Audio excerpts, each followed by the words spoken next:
इंसान की किस्मत कब और कैसे बदलती है? अच्छे लोग दुखी और पापी लोग सुखी क्यों रहते हैं? नमस्कार दोस्तों, आप सभी का स्वागत है। अक्सर हमारे मन में सवाल बनकर उठता है, अच्छे लोग ही हमेशा दुख क्यों झेलते हैं, जबकि पापी, छल कपट करने वाले और दिखावेबाज लोग सुख समृद्धि से भरे जीवन का आनंद क्यों लेते हैं? क्या इस दुनिया में सच में न्याय होता है? क्या ईश्वर केवल बुरे लोगों को ही सुख देते हैं? यह सवाल जितना सरल लगता है, इसका उत्तर उतना ही गहरा और रहस्यमय है। आज हम इस जटिल सवाल प्रश्न का उत्तर ढूंढने की कोशिश करेंगे, एक प्रेरक और शिक्षाप्रद कहानी के माध्यम से। तो चलिए देर ना करते हुए इस महत्वपूर्ण कहानी की शुरुआत करते हैं। बहुत समय पहले की बात है। एक छोटे से नगर में कबीर नाम का एक सरल और ईमानदार लड़का रहता था। कबीर का स्वभाव बहुत ही शांत और जिज्ञासु था। वह अपने आसपास की दुनिया को बड़े ध्यान से देखता और हर चीज पर गहराई से सोचता था। कबीर को एक बात हमेशा परेशान करती थी। उसने देखा कि जो लोग सच्चाई और ईमानदारी के रास्ते पर चलते हैं, दूसरों की मदद करते हैं, उनके जीवन में दुख और तकलीफें लगातार बनी रहती है। वहीं दूसरी ओर जो लोग झूठ बोलते हैं, धोखाधड़ी करते हैं और पाखंडी होते हैं, वे खुशहाल और सफल नजर आते हैं। कबीर का मन यह देखकर बार बार उलझ जाता था। वह सोचता, क्या सच में भगवान ऐसे लोगों के साथ अन्याय करते हैं जो अच्छे हैं? उनके भीतर एक प्रश्न गहराई से बैठ चुका था, लेकिन कोई समाधान नहीं मिल पा रहा था। कुछ समय बाद उसी नगर में एक प्रसिद्ध ज्ञानी महंत जी पधारे। उनके प्रवचन और ज्ञान की चर्चा नगर भर में हो रही थी। कबीर ने निश्चय किया कि क्यों न अपने मन की यह उलझन महंत जी के सामने रखी जाए। शायद वे इस जटिल प्रश्न का उत्तर दे पाए। अगली ही सुबह कबीर उनके पास गया। वह श्रद्धा पूर्वक उनके चरणों में झुका और बोला, गुरुदेव, मेरे मन में एक ऐसा प्रश्न है जिसने मुझे कई दिनों से बेचैन कर रखा है। मैं देखता हूँ कि जो लोग सच्चाई, ईमानदारी और भलाई के रास्ते पर चलते हैं, उनके जीवन में दुख और परेशानियां आती हैं, जबकि पाखंडी, धूर्त और बुरे कर्म करने वाले लोग बिना किसी परेशानी के सुखपूर्वक जीवन बिताते हैं। कृपया मुझे बताइए, आखिर ऐसा क्यों होता है? महंत जी ने उसकी बात को बड़े ध्यान से सुना। फिर में मुस्कुराए और बोले, बेटा, यह संसार उतना सरल नहीं जितना बाहर से दिखाई देता है।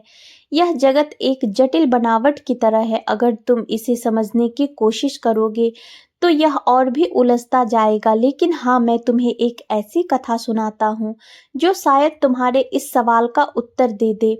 बहुत समय पहले की बात है। एक नगर में एक विधवा स्त्री रहती थी। उसकी 3 छोटी छोटी बेटियां थी। उसका पति कई वर्ष पहले ही स्वर्ग सिधार गया था और परिवार की सारी जिम्मेदारी अब उसी के कंधों पर थी। वह स्त्री बेहद परेशान थी। उसके पास कोई सहारा नहीं था। वह दिन रात चिंता में डूबी रहती थी कि अपने बच्चों का पालन पोषण कैसे करे। वह ना तो उन्हें अकेला छोड़कर कहीं काम पर जा सकती थी, ना ही समाज से उसे कोई सहानुभूति मिलती थी। ऊपर से समाज के ताने और लोगों की बातें उसके जीवन को और भी कठिन बना देती थी। वह अपने दुखों को सहते सहते धीरे धीरे बीमार पड़ने लगी। बच्चियों का भविष्य उसकी सबसे बड़ी चिंता बन चुका था। धीरे धीरे उसकी हालत इतनी बिगड़ गई कि उसका अंतिम समय निकट आ गया। उसकी मृत्यु का समय आते ही यमराज ने अपने दूत चित्रगुप्त को भेजा कि वे जाकर उसके प्राण ले आए। चित्रगुप्त जब वहां पहुंचे तो उन्होंने देखा कि वह स्त्री बिस्तर पर लेटी हुई थी और उसकी 3 मासूम बेटियां उसकी गोद में सिर रखकर रो रही थी। उन बच्चियों की हालत देखकर चित्रगुप्त का हृदय पिघल गया। वे सोचने लगे, अगर मैं इस की माँ के प्राण अभी ले लूंगा तो इन मासूम बच्चियों का क्या होगा? कौन इनका सहारा बनेगा? यह निर्दयी और स्वार्थी दुनिया इनकी मदद कभी नहीं करेगी। कुछ देर विचार करने के बाद चित्रगुप्त ने फैसला किया कि वे उस स्त्री के प्राण लिए बिना ही यमलोक लौट जाएंगे। जब चित्रगुप्त यमलोक पहुंचे, यमराज ने उनसे पूछा, तुम खाली हाथ क्यों लौट आए? क्या तुम उस स्त्री के प्राण नहीं ले पाए? चित्रगुप्त ने सिर झुका लिया और उत्तर दिया, हे स्वामी, क्षमा करें, मैंने उस स्त्री के प्राण लेने का साहस नहीं किया। जब मैं वहां पहुंचा तो उनकी 3 छोटी बच्चियां अपनी मां से लिपटकर करुणापूर्वक रो रही थी। अगर मैं उसकी आत्मा लेकर आ जाता तो उन मासूमों का क्या होता। इस संसार में कोई भी उनका सहारा नहीं बनता। मैं आपसे निवेदन करता हूँ कि उस स्त्री को कुछ समय का जीवन दान दे दीजिए, ताकि वह अपनी बच्चियों को बढ़ाकर आत्मनिर्भर बना सके। उसके बाद आप उसकी आयु समाप्त कर सकते हैं। चित्रगुप्त की बातें सुनकर यमराज ने गहरी सांस ली और बोले, हे चित्रगुप्त, इस सृष्टि के नियम अटल हैं। कोई भी प्राणी अपनी मृत्यु के निश्चित समय से पहले या बाद में इस संसार में नहीं रह सकता। ना तो कोई आयु घटा सकता है और ना ही बढ़ा सकता है। तुमने सृष्टि के नियम का उल्लंघन किया है और यह एक गंभीर अपराध है। इस गलती के लिए तुम्हें दंड अवश्य भोगना पड़ेगा। चित्रगुप्त यह सब सुनकर हाथ जोड़कर विनम्रता से यमराज से बोले, हे प्रभु, मेरे द्वारा किए गए अपराध के लिए हमें क्षमा करें। कृपया मुझे बताइए, मेरा उद्धार कब और किस प्रकार होगा। यमराज ने गंभीर स्वर में उत्तर दिया, तुम्हें अब मनुष्य रूप में पृथ्वी पर जन्म लेना होगा और वहां जाकर अपने इस अपराध का प्रायश्चित करना होगा। जब तुम धरती पर 3 बार अपनी मूर्खता पर खिलखिलाकर हंस लोगे, तभी तुम्हारा उद्धार संभव होगा। यह कहते ही यमराज ने चित्रगुप्त को धरती पर भेज दिया। पृथ्वी पर आकर चित्रगुप्त ने स्वयं को नग्न अवस्था में सड़क किनारे पाया।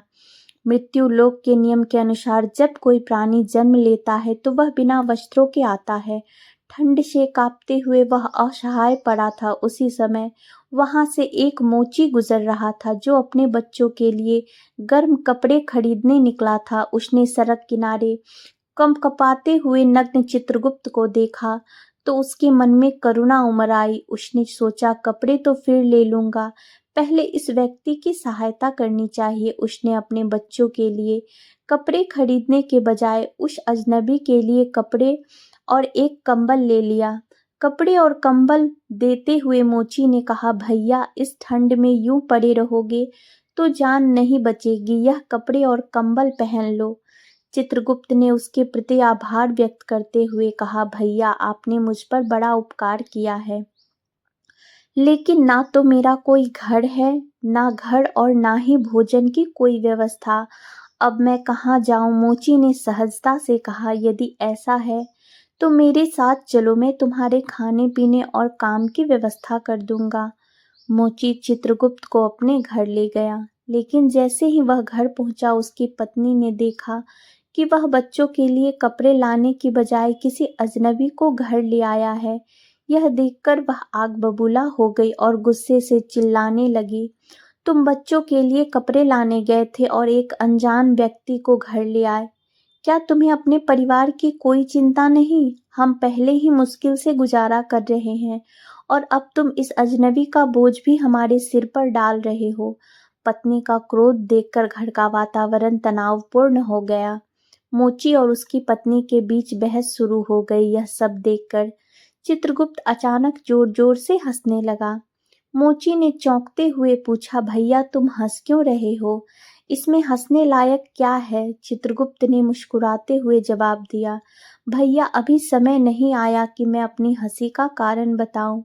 उचित समय आने पर मैं तुम्हें सब कुछ बता दूंगा। इसके बाद चित्रगुप्त मोची के घर ही रहने लगा और उसके साथ जूते बनाने का काम सीखने लगा। थोड़े ही समय में वह बेहतरीन जूते बनाने लगा। उसके बनाए जूते इतने सुंदर और टिकाऊ थे कि जल्द ही पूरे राज्य में प्रसिद्ध हो गए। बड़े बड़े राजा और अमीर लोग भी उसके बनाए जूते खरीदने आने लगे। मोची का भाग्य चमक उठा और उसके घर में कभी धन की कमी नहीं रही। एक दिन राजा का एक सिपाही कीमती चमड़ा लेकर मोची के पास आया और बोला, सुनो मोची, हमारे महाराज चाहते हैं कि इसी चमड़े से उनके लिए विशेष जूते बनाए जाएं। यह चमड़ा अत्यंत कीमती है, ध्यान रहे इसमें कोई गलती ना हो।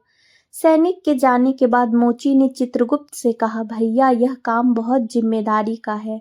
जरा भी चूक हुई तो हमारे लिए मुसीबत खड़ी हो जाएगी। इस चमड़े से केवल जूते ही बनाना।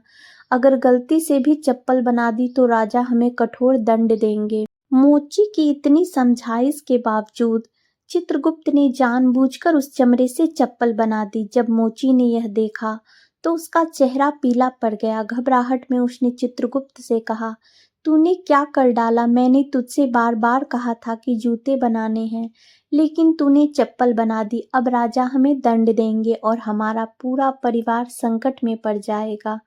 मोची का भय और क्रोध देखकर चित्रगुप्त फिर जोर जोर से हंसने लगा। मोची ने झल्लाते हुए कहा, अरे मूर्ख, सारा काम बिगाड़ दिया और अब हंस रहा है। चित्रगुप्त ने शांत स्वर में कहा, भैया चिंता मत करो, समय आने पर तुम्हें सब पता चल जाएगा। इसी बीच सैनिक फिर से आ गया और बोला, सुनो मोची, कल मैंने जो चमड़ा दिया था उससे जूते मत बनाना, हमारे महाराज का निधन हो गया है। हमारे राज्य की परंपरा है कि अंतिम संस्कार के समय दिवंगत व्यक्ति को चमड़े की चप्पल पहनाई जाती है, इसलिए उसी चमड़े से चप्पल ही बनाना। यह सुनकर मोची के चेहरे पर आश्चर्य और राहत का भाव आ गया। ऐसा लगा मानो उसके मृत शरीर में प्राण लौट आए हों। उसका डर काफूर हो गया। उसने हाथ जोड़कर चित्रगुप्त के चरण पकड़ लिए और माफी मांगते हुए बोला, भैया मैं तो तुम्हें कोस रहा था, लेकिन तुमने तो हमारी जान बचा ली, मुझे क्षमा कर दो। यह देखकर चित्रगुप्त फिर जोर से हंसने लगा। मोची ने पूछा, भैया अब तो बता ही दो, आखिर तुम क्यों हंस रहे हो? चित्रगुप्त ने मुस्कुराते हुए उत्तर दिया, भैया जब सही समय आएगा मैं तुम्हें अपनी हंसी का रहस्य अवश्य बता दूंगा। अगले दिन मोची की दुकान पर 3 लड़कियां एक बुढ़िया के साथ आई। वे तीनों अपनी शादी के लिए जूते का नाप देने आई थी। चित्रगुप्त ने लड़कियों को देखते ही पहचान लिया। उन्होंने मन ही मन सोचा कि यह वही बालिकाएं हैं जिनकी माँ के प्राण लेने से मैंने उस समय मना कर दिया था और इसी वजह से मुझे सजा भुगतनी पड़ी थी। पर अब यह सभी बड़ी हो चुकी हैं, सुंदर और अच्छे परिवार की लगती हैं। तभी चित्रगुप्त ने उस बुढ़िया से पूछा, माताजी यह तीनों कन्याएं कौन हैं? बुढ़िया बोली, बेटा इनकी माँ का देहांत इनकी छोटी उम्र में ही हो गया था। यह बिल्कुल बेसहारा थी, तब मैंने इन्हें अपने पास रख लिया। मेरे पास अपार संपत्ति है, लेकिन दुर्भाग्य से मेरा कोई अपना नहीं है, इसलिए मैंने इन्हें पढ़ाया लिखाया और अब इनका विवाह प्रतिष्ठित परिवारों में करने जा रही हूँ। यह सुनकर चित्रगुप्त सोचने लगे, सचमुच भगवान की योजना हम मनुष्यों की सोच से कहीं श्रेष्ठ होती है। यदि उस समय उसकी माँ जीवित रह जाती तो शायद यह तीनों बेटियां गरीबी में ही जीवन बिताती, मगर आज इन बुढ़िया की बदौलत इनका जीवन समृद्ध और उज्जवल हो गया। यह सोचकर चित्रगुप्त अपनी तीसरी मूर्खता पर जोर जोर से हंसने लगे। मोची ने उत्सुकता से पूछा, भाई आप किस वजह से हंस रहे हो, कृपया बताइए। चित्रगुप्त ने उत्तर दिया, भाई मैं तुम्हें अपनी हंसी का कारण बताता हूँ। मैं चित्रगुप्त हूँ।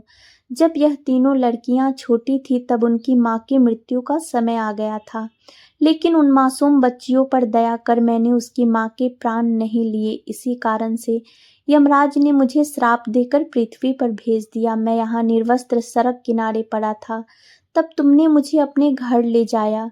घर पहुंचने पर तुम्हारी पत्नी ने तुम्हें खूब डांटा, क्योंकि तुमने अपने बच्चों के कपड़े के लिए रखे पैसों से मेरे लिए कंबल और वस्त्र खरीद लिए थे। उस समय मैंने पहली बार तुम्हारी पत्नी की मूर्खता पर हंसी की थी।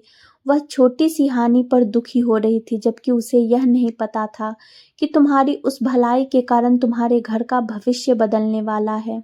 दूसरी बार मुझे तुम्हारी मूर्खता पर हंसी आई जब तुम मुझ पर राजा के लिए जूते की जगह साधारण चप्पल बनाने के लिए क्रोधित हो रहे थे।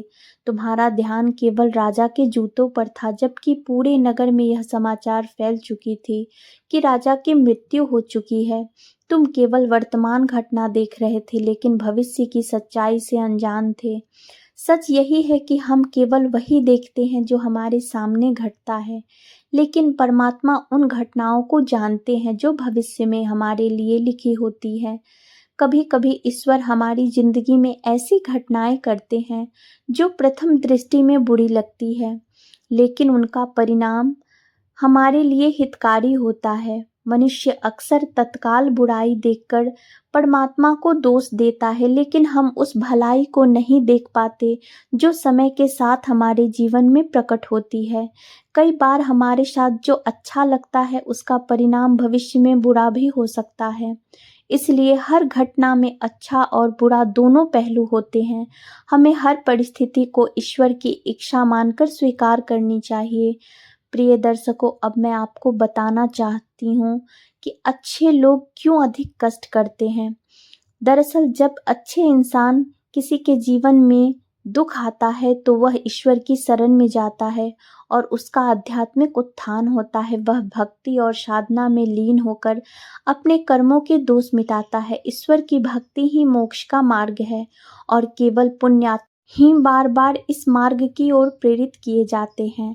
दोस्तों, अगर वीडियो अच्छी लगी हो तो वीडियो को लाइक और चैनल को सब्सक्राइब जरूर करें।